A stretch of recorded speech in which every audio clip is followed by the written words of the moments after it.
This program is sponsored by Tilson Solicitors.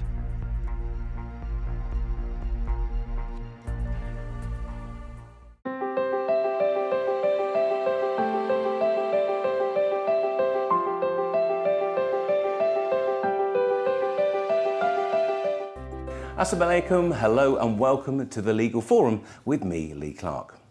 Now, the Legal Forum is a programme where each week we discuss common topics in layman terms to help guide you with legal advice.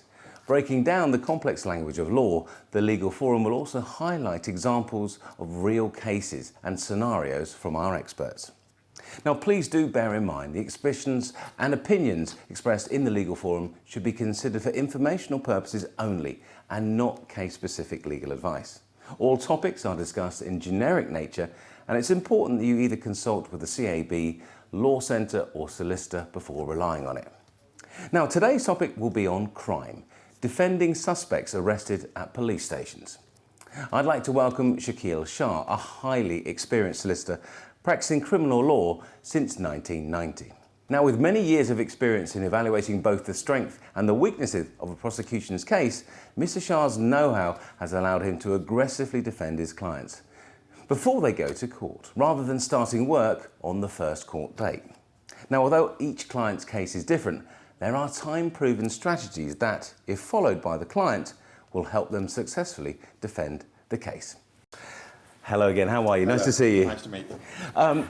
We have a topic here of crime, and you obviously have been practicing this for many, many years. What's the first thing that somebody should do if they are arrested by the police? Well, if they're arrested by the police must inform you the reason for the arrest and that you're detained and the offence. Then you are taken to a police station. And normally that will be in a police van or in a police car. But bear in mind that the police normally search their car prior to leaving the station at the start of their duty and after someone's been arrested to check whether the suspect has left anything in the car that he shouldn't have. So when you get to the police station, you're brought before the custody sergeant. And the custody sergeant is a person who's responsible for the welfare of all persons that are arrested by the police. The custody sergeant will tell you your rights, your right to a free and independent legal advice from a solicitor, your right to consult the codes of conduct which deals with the police powers whilst you are in a police station, and your right to have someone informed that you've been arrested. Now, in respect of having family members informed of your arrest, you can nominate, first of all, one person. If they're unable to contact that person, then they can contact, you can ask the officer for two more people to be contacted. If not, after that, it's the discretion of the custody sergeant. And of course, you do have the right to a solicitor, which I would highly recommend that you take advantage of. Now, can the police, I've heard of scenarios where the police I'm not trying to put the police down here, but trying to get your confidence in a situation to say, look, you don't need a solicitor. Just come and have a little chat with us and you'll be gone in 10, 15, 20 minutes. Well, that's a disarming technique that the police use. I mean, really, if the police have been investigating a crime, the last thing that they would want in reality is a solicitor to come in and advise a client. Mm-hmm. So, you've had situations where clients have been informed, you'll be in and out 10, 15 minutes. Once you're interviewed, we'd let you go. But the scenario in that, or what has happened previously, is the client is not released after a short while. Clients are in custody for 10, 12 hours before they're interviewed. And in some cases, they're charged and then brought before the magistrate court. The other advantage, of course, of actually having a solicitor present is when you don't have a solicitor present, the first you know of the allegations is when you're interviewed.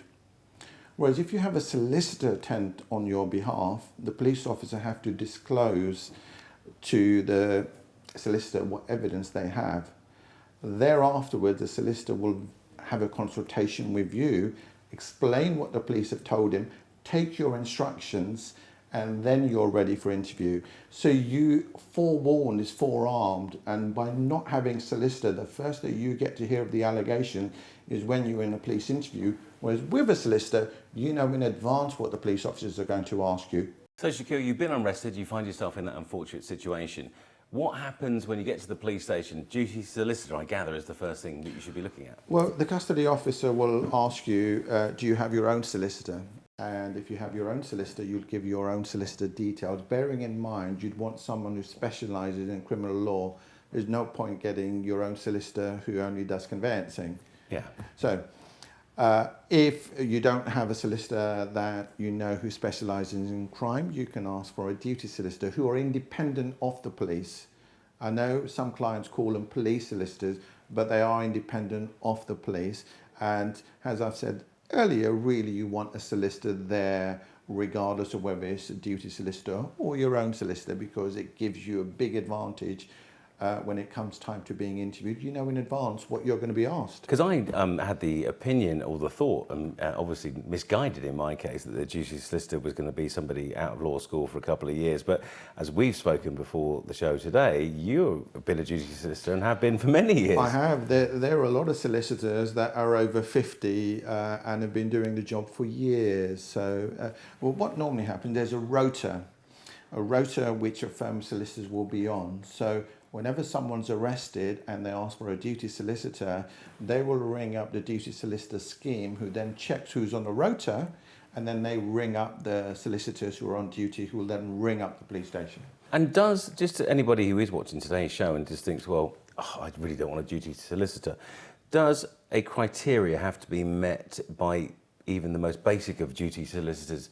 Do they have to have, obviously, many years of experience, or do they have, is there a criteria, threshold? They need a certain amount of experience. Don't forget, at the moment, under the rules, you can have accredited reps who are not solicitors, but have actually done tests, which is, they've passed the competence level to be solicitors, solicitor reps.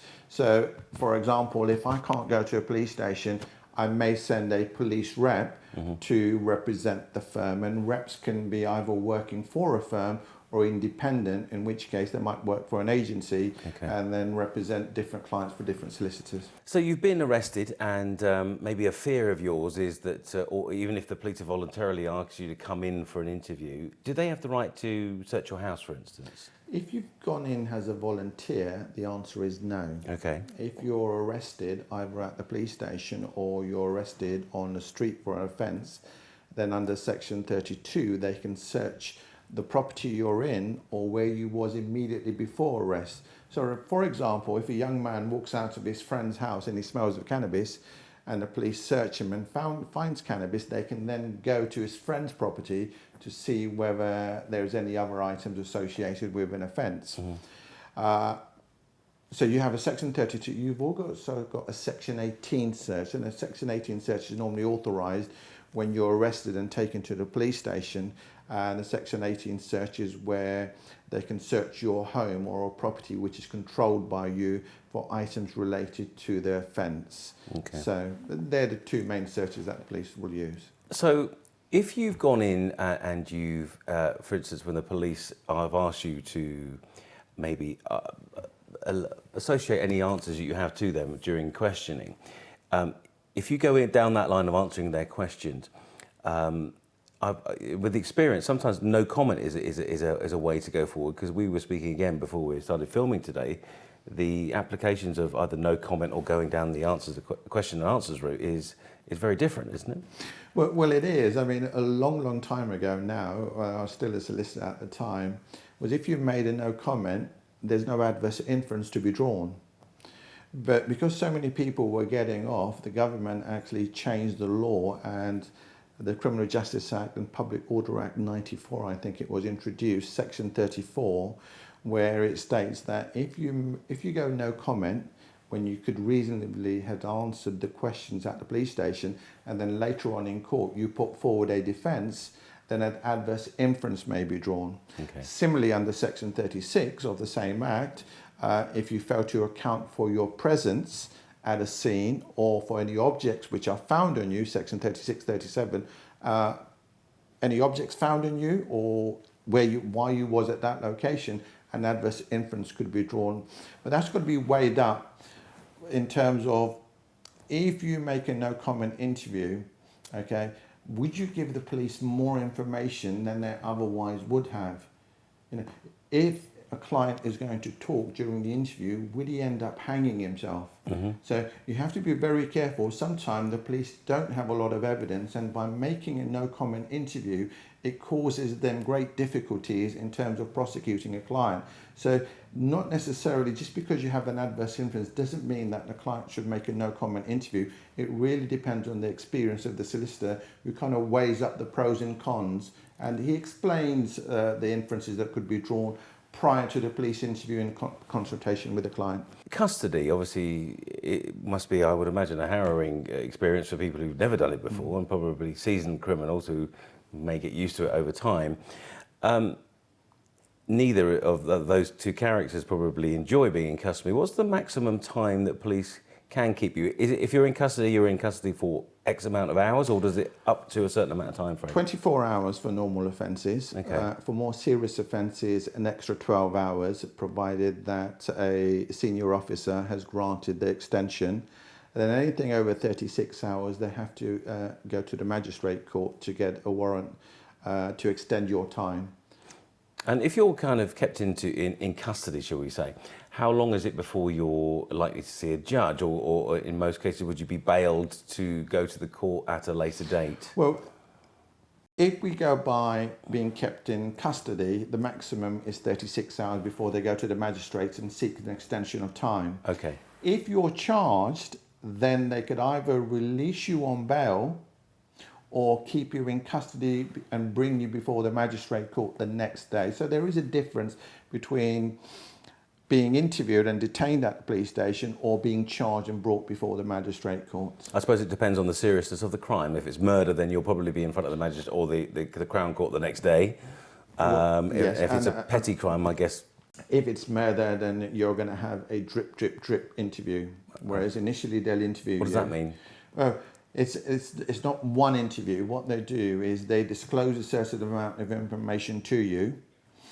They then interview you, depending on what you've said in interview. If you're talking, okay, they will then interview you again and then interview you again. So in murder cases, sometimes the interview could be 4 or 5 interviews over a period of 24 hours, especially when 3 or 4 people have been arrested, because they'll interview you, wait to interview your co-suspects, find out what they've said, and then they'll interview you again. So you have a drip, drip, drip interview where they disclose little amount of information at each stage. Incredibly interesting, and I hope that most of our viewers who are watching today will never be in that situation, but maybe from a petty crime or a situation that they have no knowledge of, they find themselves back in the police station or in a police station for the first time.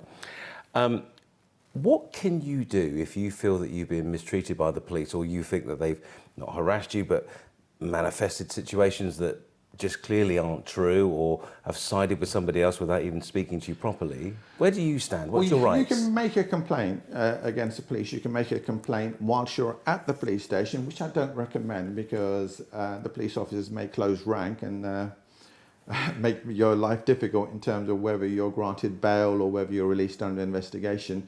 You can also actually make a complaint. I think it's Office of Police Conduct, IOPC, I think. If you look at it on the internet, you'll find it on Google. Yeah, you can actually make a complaint, and that then is sent to the relevant force, and the complaint will go forward. And if you're not happy with the police response, you can appeal to IOPC.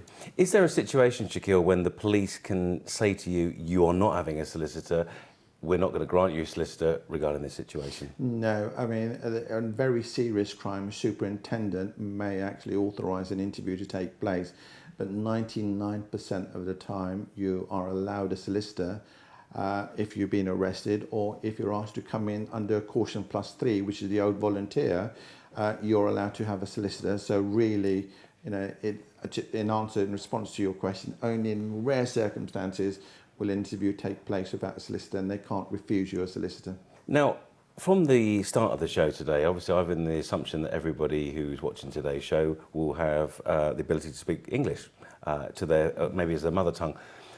If the situation arises where somebody has a lack of full English as their mother tongue, or doesn't speak English at all, what rights do they have, and how can that be, or how can they be helped in a police station? Well, if it's obvious he doesn't speak English, then the police will get an interpreter. Or as a solicitor, when you attend and you think the client speaks English but not well enough to actually deal with a police station interview, you would request an interpreter yourself. On more serious cases, what I have done is I've taken my own interpreter.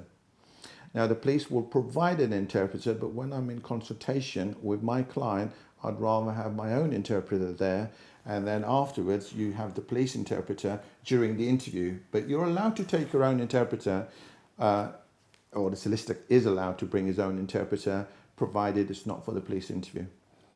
If you've been charged with, or arrested, shall we say, taken to the police station and not charged, and then released by the police, does, I mean, maybe the fear for people, and me being totally, not knowledgeable in this case, does my name appear on any records if I've been arrested but not charged, or am I don't appear anywhere on any computer system? If you've not been charged, you wouldn't appear anywhere. I mean, what you can do is, if you feel that the police officers are arresting you, or you're not sure what's on your criminal record, you can actually make a subject access request, which is free of charge. If you go on the internet and put in subject access request Metropolitan Police, you fill in the form, and they will send you details of whether you're on a police national computer. Of course, the other thing also at this, I'm trying to, ACRO, that's ACRO's okay. name, ACRO. If you have been arrested and released, okay, you can make an application to have your fingerprints, photo and DNA deleted from the police record. So you can also make an application for ACRO in relation to that.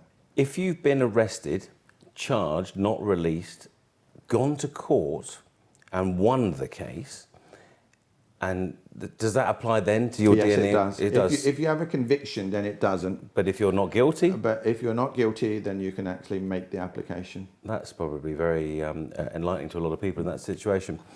Just going back a few questions. You've seen the duty solicitor. You come out and you're released on bail. Would you advise a second opinion? Well,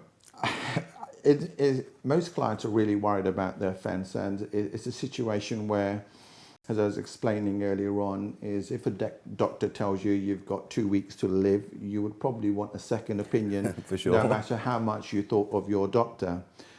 I find that a lot of clients come to me for second opinions, primarily because once they're released, they speak to their friends and ask for a solicitor who's got experience in these matters, and they'll come in and actually ask for a second opinion. And sometimes you may agree with the advice they're given, and other times you may not agree with the advice they're given. It's like anything.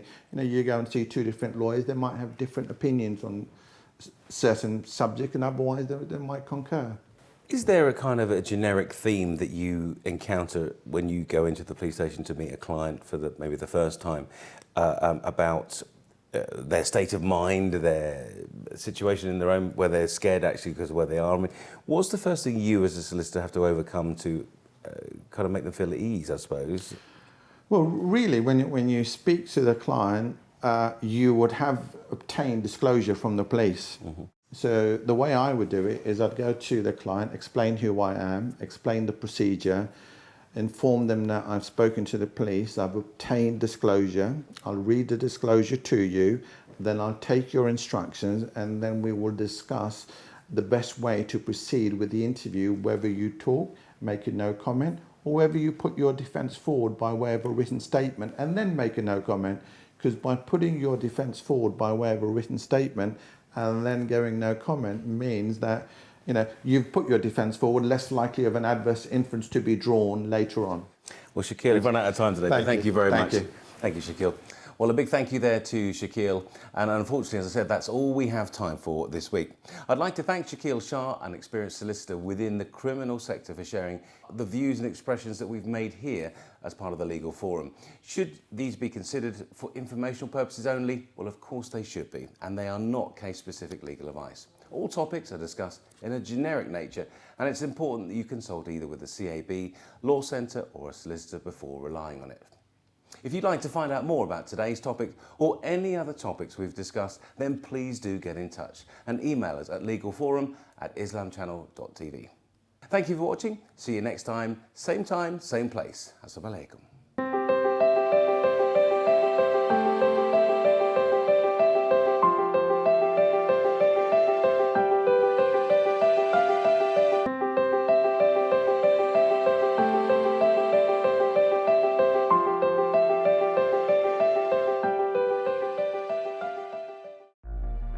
This program is sponsored by Tilson Solicitors.